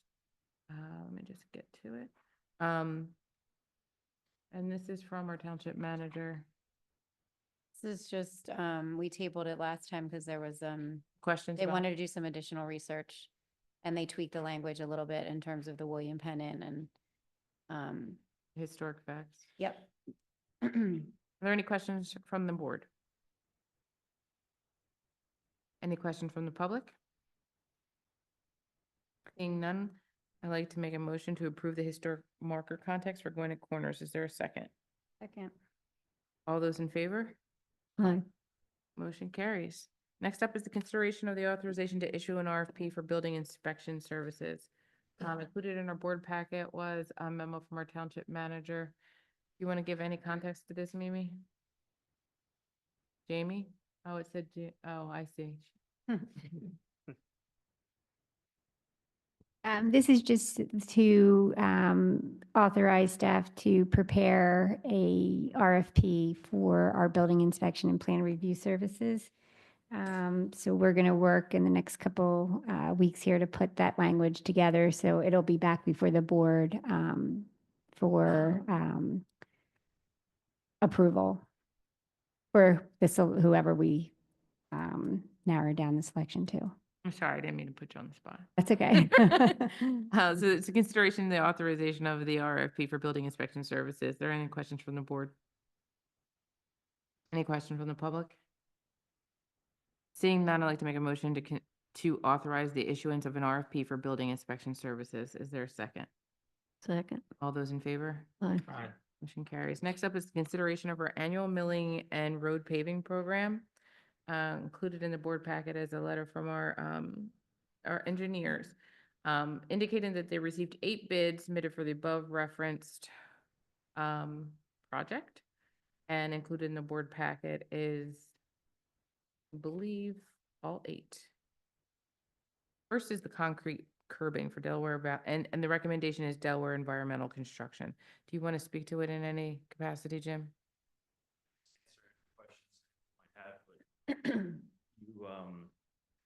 We resurface roads on an annual basis, and whenever those road resurfacings cross crosswalk, you're required by Liquid Fuels, who pays for the road resurfacing, to upgrade the ADA ramps that are at those crossings. So that's what this concrete contract is for, is to And this- upgrade ADA ramps and make them compliant. And this is separating out the milling and the paving from the annual concrete. Is it usually together? Sometimes the milling and paving doesn't cross crosswalks that need to be Gotcha. upgraded. This is So just strictly for the. this is crosswalk. just concrete for the curbing and redoing the ramps. Gotcha. Okay, so included in the board packet is all 8. Delaware Environmental Construction is a recommendation from our engineers at 108, 810. Are there any questions from the board? Any questions from the public? Seeing none, I'd like to make a motion to approve the bid for the annual concrete curbing for 2 Delaware Environmental Construction in the amount of 108, 810. Is there a second? Second. All those in favor? Aye. Motion carries. Next up is the consideration for the annual milling and paving program to Harris Blacktop. Included in the board packet again is a letter from our engineer outlining that we received 10 bids. All 10 bids are included in the board packet. Are there any questions from the board? I have a quick question. What is the video detection camera on McKean Road like? Sure. It's gonna be a Fred question. I see. So McKean Road at Welsh Road still has loops in the pavement that detect cars pulling up to the intersection. Okay. Instead of paving it and then replacing the loops, it would be the right time to upgrade it to video detection, which are other lights. As when we do new lights, it's all video detection. Okay. So it's just to change that. You're not That was saying real. I always thought that was a rumor. So like No. when you move up to a certain Yeah. spot, that Oh, triggers. yeah. Sometimes you gotta move up a little farther. If it works, yeah. All right. And we've seen the list of the roads that are that are part of this, correct? And I know we've talked, McKean's on it. All right. Thank you, Fred. Any additional questions from the board? Any questions from the public? Seeing none, the recommendation is for us to consider Harris Blacktop Incorporated. I would like to make a motion to approve the bid award for Harris Blacktop in the amount of $443,1650, $443,000, no, 443, that number that's in the memo is the amount that we're going to approve. Is there a second? This is too late now. It's almost 9 o'clock. Second. All those in favor? Aye. Motion carries. I guess the last memo from our engineer is a consideration for us to reject the bids for the ultra thin friction course project based on the 4 bids that were submitted and discussions with staff, not to move forward with that. Are there any questions from the board? Any questions from the public? Do we need to vote officially to reject the bids or just not award them? Okay. I'd like to make a motion to reject the bids for the ultra thin friction course project. Is there a second? Second. All those in favor? Aye. It is rejected. Reject. Next up is consideration for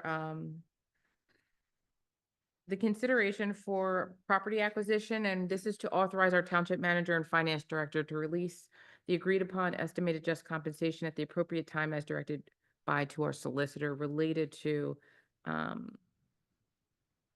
the declaration of taking on behalf of the township that happened at 1201 Sumney Town Pike. Are there any questions from the board? Any questions from the public? I'd like to make a motion to authorize our township manager and our finance director to release the agreed upon estimated just compensation at the appropriate time as directed by our solicitor. Is there a second?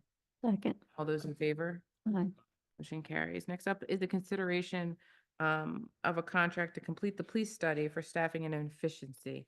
I think John included in our board packet as a memo, but I think that it kind of walks through what transpired as it related to the RFP and the submission of professional services. John, do you want to come up and give us any additional background as it related to the references that were checked? Sure. So we got a tremendous response to this RFP. We had 16 submissions come in. After talking to the different firms that we did a deep dive in the interviews. We found a pretty consistent theme of being very professional, really having known what they're doing. The team that we're recommending is a mix of folks who are both former police officers and PhDs, JDs, things like that. So high in the education, high in the experience side. And the references they gave us were a wide variety of police departments of different sizes and in different parts of the country. And they got pretty consistently good reviews. I would say anything that was any kind of drawback is something we would expect. Hey, they give a lot of recommendations and you're probably not going to implement all of them. Things that we would expect from most consultants coming through for something like that. So overall, we felt pretty comfortable. And they were, the people, the reference people, were happy with the, effect of the plans and that they did increase efficiency? Yes, they very much were. I would say a lot of them were using their plans to justify changes to the department where they're presenting to their councils and their boards of supervisors. And they said there was so much data behind the decisions that it actually made it a lot easier for them. So many of the chiefs said, hey, when I've needed something, I had the case made for me. Was a lot of the feedback we got. That sounds great. Any additional questions from the board? Just Chief Kenny, were you also satisfied with Certus? Yeah, I like them all. I liked all four groups. I have no problem with with any of them. Not for me. Great, thank you, guys. Any additional questions for John? Any questions from the public? Okay, thank you, John.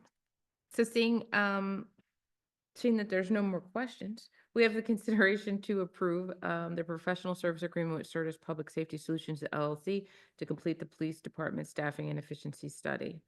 I'd like to make that motion. Is there a second? Second. All those in favor? Aye. Motion carries. Next up is resolution 2025-10. This is as it relates to the disposition of records. One second, my computer. This is no memo in the board packet. So I think this is for us to be able to destroy records that have reached their age of allowance based upon our annual shredding event that's happening June 7th, 2025. Look at that. Did that off of memory. Are there any questions from anybody from the board? So these are all hard copy records that are going to be shredded. Okay. Are there scans or digital copies? They've all been digitized, or they're just truly not needed. In some cases, it's just aged out. We're required to keep things, and it's, copies of invoices and all. And we have all the financial records, so things like that. So if we need it, we've made the digital copies. In some cases, we just need the space. Great. Any additional questions from the board? Any questions from the public? Seeing none, I'd like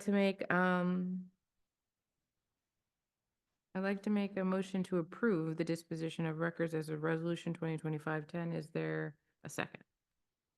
All those in favor? Aye.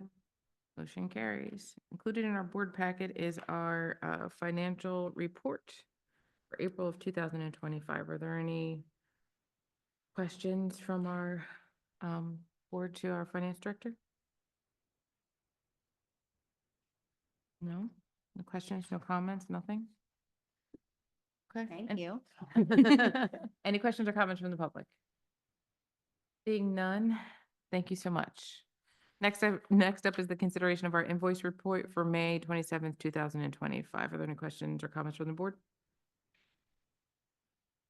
Questions or comments from the public? Seeing none, I'd like to make a motion to approve the invoice report for May 27th, 2025. Is there a second? Second. All those in favor? Aye. Motion carries. Included in the board packet is our engineering report for May 2025. Thank you so much to our engineer. Also included is our traffic engineer report for May 2025. Thank you so much to our traffic engineer. Are there any questions or comments from the board related to either report? No. Any questions or comments from the public? Seeing none, thank you again. Included in the board packet is our minutes from our May 13th, 2025 meeting. Is there any questions or comments from the board?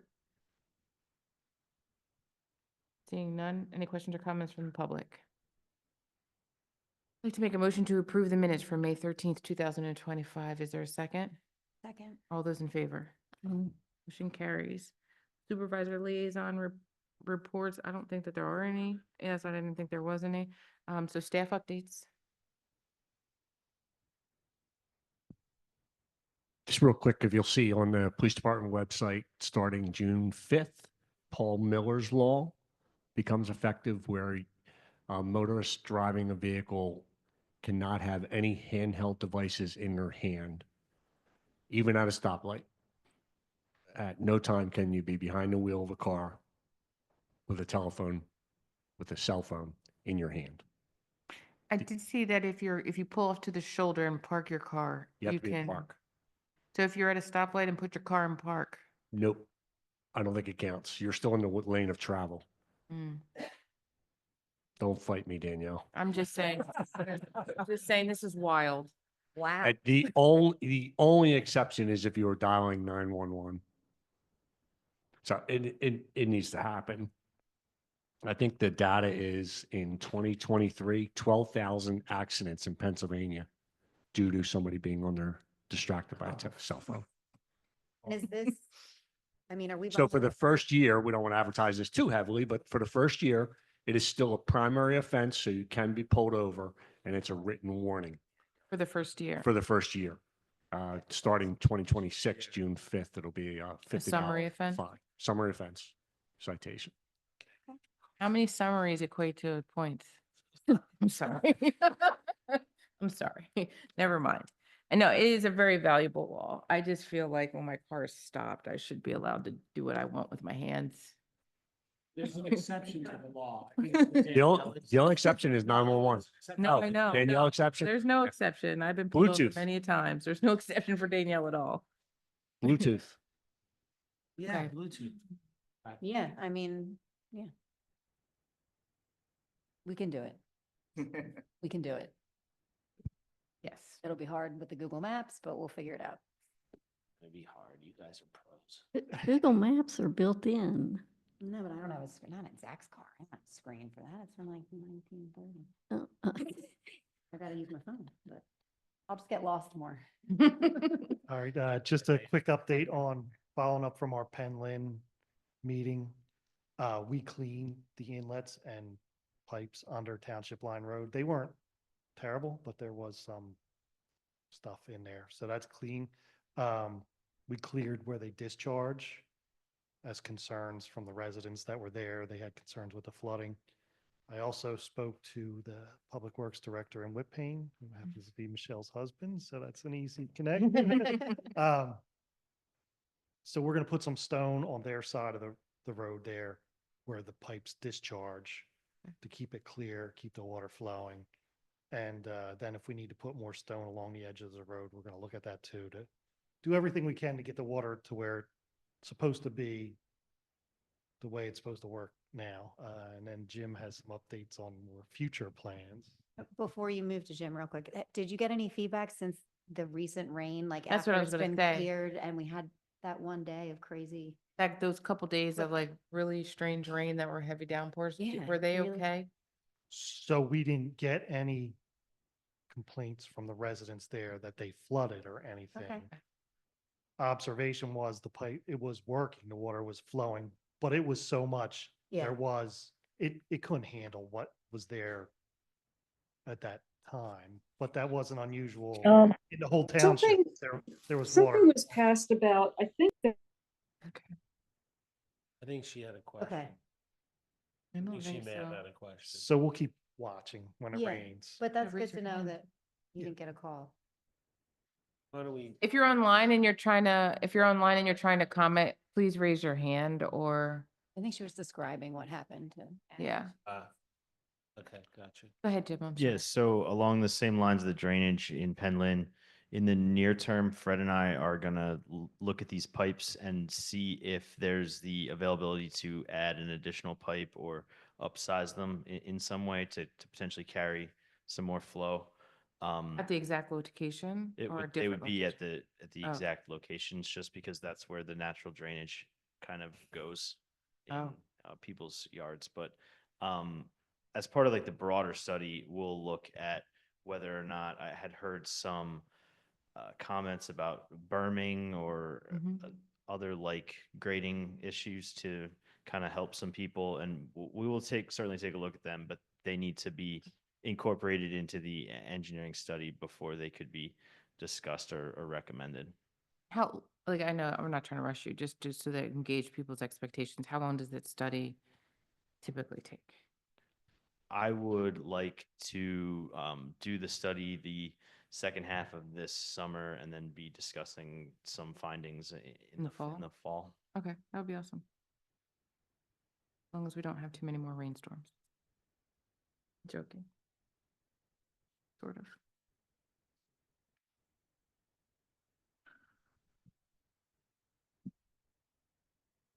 We also took a look at the paper streets that came up. So Sinwood is paved. and Sinwood Avenue, Sinwood Maple Avenue, and Maple. Pershing. They're paved. Pershing is listed as our street to a point, and then it's paper street the rest of the way. I think it's about where it's blocked off. So I So think, where it goes under over the creek. yeah, there's a barrier. Mm-hmm. So I think we're good with Pershing. Okay. The other two are kind of, So they're Yeah. paved and they have street signs. and they have street signs. The street signs are certainly ours. Mm-hmm. I'm looking to see when they were paved and if they were paved. But even if they were a gravel road that had a street sign, or even if they were a gravel road that was traveled and maintained to some degree with snow removal, I guess that's my question. Does that mean that it is? I would have to defer to the solicitor with any of that. sound like maintenance to me. Yeah. We plow those roads Yes. already. Yes. So And so if we have plowed them for over 20 years, 21 years, then they are theoretically claimed by the township as a road and no longer a paper road, As a public road. public road. Yes. The other ones, there's Beach Alley, And park. there's another, Park. Yeah. I mean, you could see where they're at, but no improvements, and we haven't done anything. with So I guess the roads. question, and that's why I was asking to Jim, the water discharge that we're talking about is in line with what would be a paper road? Yes, And that water discharge is killing some trees in that paper road.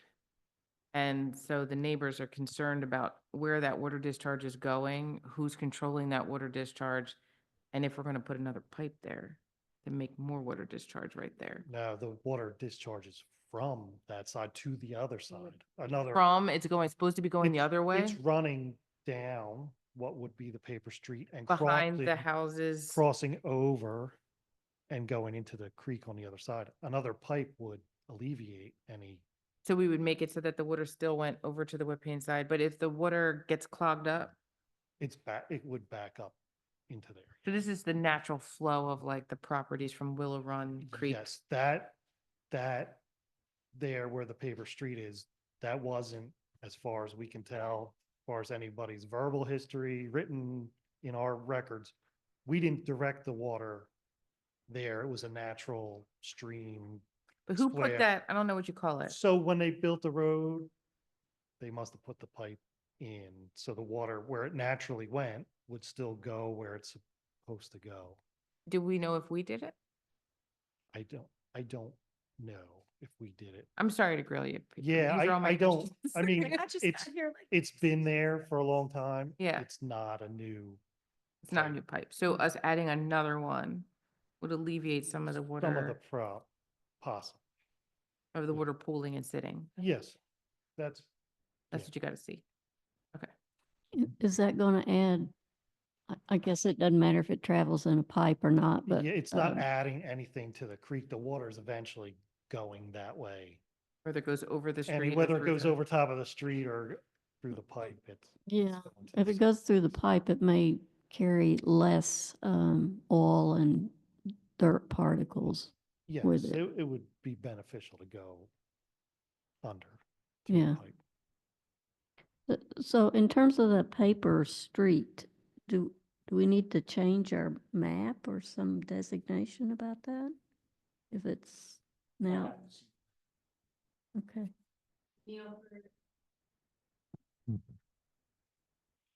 So it looks like there's the two streets that are paper streets that Fred needs to kind of finish up and make sure we can really confirm the length of time, not whether really we're maintaining it now, right? But so assuming that that keeps going in the direction it looks like it is, what is the process then for making them official? By township ordinance. So we need, once Fred finds all that information and we can work with you, we just come back to the board Correct. with a request for an authorization to advertise. Correct. And so, Fred, are you in need of any, I don't know, pictures? I don't know what holds up for many of the residents in Penland. No, I think to prove that we've been maintaining them, I mean, I know we've been plowing snow. Mhm. I know that they've been there at least 20 years. Yeah, I think they've been paved relatively recently. Yeah, they were Not- gravel. Not within the 5 Not years. Maple, I think Kenwood Yeah, was more recent that it was paved. Yeah, but they're in pretty good shape, so I think they've been, I just need to check the old paving program, and if Okay. they're listed that we paved them, that's pretty easy slam dunk that we done maintenance on them. So Okay. I working on it. We have records with Gilmore, then I have records, paper records in a file, so I'm going through them. I think people in Penland, the residents of Penland are concerned, interested, vested, and probably have pictures or something. Like if you wanted to reach out and get, Sure. I don't want to be the facilitator necessarily, but I mean, I know that people have reached out to me to see the status. So if you want me to put them in contact with you. Sure, if they have approximate year that they think they were paved, that would be a good starting point for me to look. Okay. I could skip a lot if I could. Okay. Hopefully the paper records aren't part of the shredding. No. Yeah. No. No, good. So I have one last question. Jim, with the long-range strategy for attacking the problem, will the township need any easements or anything else? Yeah, we haven't really the first step in this process was to have this community meeting and to have everyone bring their problems and problem areas to us. And then at that point, we had a map, we marked it all up. And then when we begin to study the drainage in that area, we will look specifically, we'll look at everything, but we will look specifically at these problem areas that were brought to us. I would imagine that with how narrow right of ways are, if you may need to get some easements or something to implement some things. But if the person lives in a property that's flood prone and your remedy is to help them, maybe they'd be inclined to give you an easement.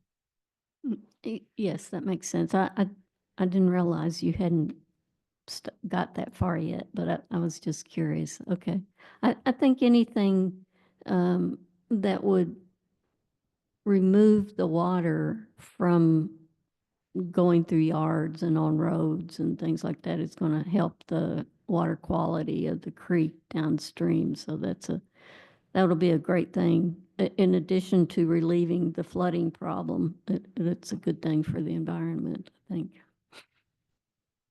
Agreed. Thank you all so much. Appreciate it. Any additional questions or comments from the board? Seeing none, supervisor comments, Tessie, too? I don't have any comments, but thank the staff for all the hard work you do and the long hours, and you don't get paid enough, but that's another issue. So thanks for all your work.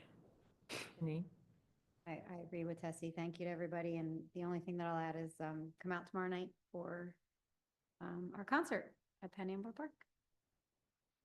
Jimmy? There'll be food, there'll be beer, there'll be face painting. Oh, right. We hope that the weather holds out. Yeah. Right? Is there a rain date? No. Okay. So We're gonna cross our fingers for the weather. Okay. Just we're coming up to the end of Asian American Pacific Islander Month, so go and celebrate and support your favorite Asian American restaurant or store, or say hi to your favorite Asian American friend.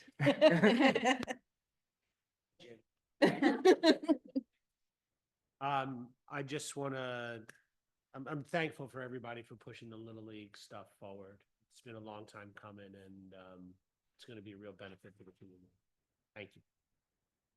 Just want to thank everybody for all the hard work. I don't know, I think maybe it's been very evident over the last few weeks that we've got, I feel like a lot accomplished between the Little League, our sidewalk and trail plan, the strategic plan, the RFP related to the police study, and all of the work that the staff is doing. It's very evident to, at least me, and I want to speak for the rest of the board, that the staff is working really hard. We might be pushing you a little extra hard, but we are grateful for all the work and investment you guys have done for our township. I feel like there's a lot of things coming up, but I think the first thing is our concert in the park tomorrow. And then the shredding event is Saturday. And don't everybody forget to come out and bring your shredding. And the 7th, June 7th. And so we won't see you until then. We start our summer schedule now. So with that, I'd like to make a motion to adjourn. Is there a second? All those in favor? Meeting's adjourned. Chief, if the phone's in my lap, Giving my son watch your. what's it say? Using your hand or is it like, Oh, really? is it using a phone? Just a couple days ago. Just curious. And he's like, Mom, the